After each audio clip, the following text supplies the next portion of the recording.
The year is 2045. Robots have taken over the world. Let's talk about that.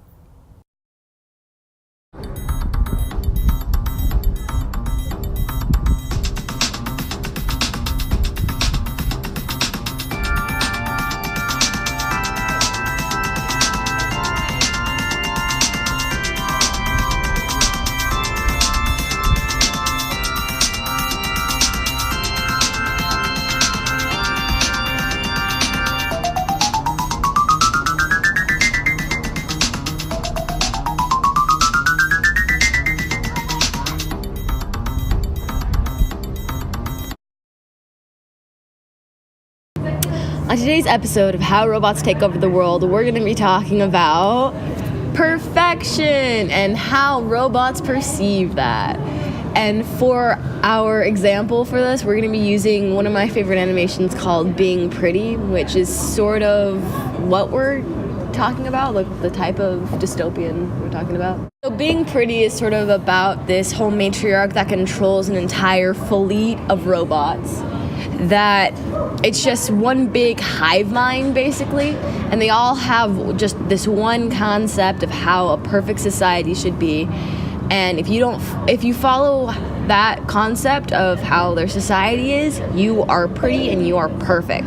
But if you don't, you're thrown out in these big ditches because you don't follow societal standards. And that's sort of how our world kind of is, especially within like dictatorships or other things like that. Do you have any input to what I'm saying? All right. So did we really talk about the Gestalt consciousness? No, we didn't talk about the Gestalt consciousness. So in science fiction, there's this concept called Gestalt consciousness, and what that basically means is robotic hive mind almost. So this whole concept is based around the idea that there's one computer program which is controlling multiple computer bodies, so to speak, like robotic bodies. Mm-hmm. So one of the most prominent examples of that would be in Avengers Age of Ultron, where Ultron makes multiple bodies, even though his AI still transfers between the two, like the different bodies. So if one of his forms is destroyed, he is still awake in 300 other robots. And what that kind of leads to is this conformity, which I think could be perceived as perfection. Really? Like, for, just since it's uniform and it's the AI's own self, and if what the AI perceives as itself is perfect and like there's no exact way to improve upon itself, do you think that would be how they would perceive perfection? Well, sort of?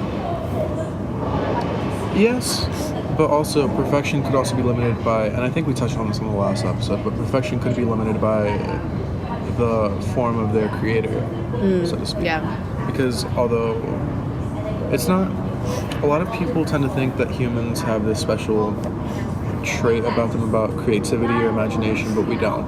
If you look at the status of current AI, there are robots which have written music which sounds almost entirely human composed. There are robots which paint beautiful paintings. There are robots which contribute to art in a way that humans are never going to be able to do, and that's almost something that's considered divine, because people tend to think that art is this really safe and human thing, but it's not. It's very mathematical. So moving away from that and talking about more of like the socialistic standards for robots and how that would sort of contribute to a future where humans don't govern other humans, it's mostly just AI based. Well, I feel like that's a very theoretical form of government, because we've never been able to see anything like it. And going back to the singularity, we're not going to be able to see anything like it until we reach that point where AI exists in perfection.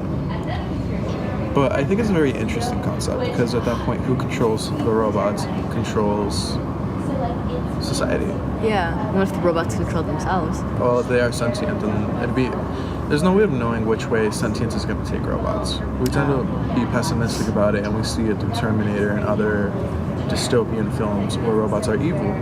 But that's not necessarily true. Mm-hmm.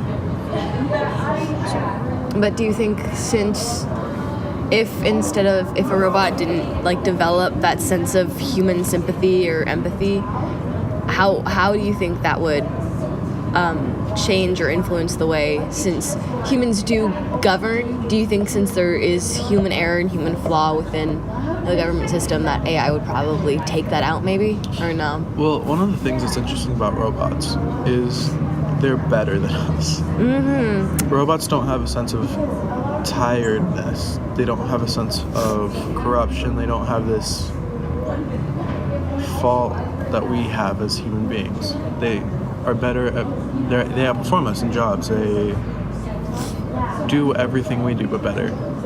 And because of that, I think it's almost very difficult to quantify.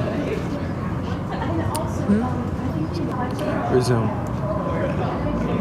I feel as though human sympathy and empathy are very individualistic types of emotion.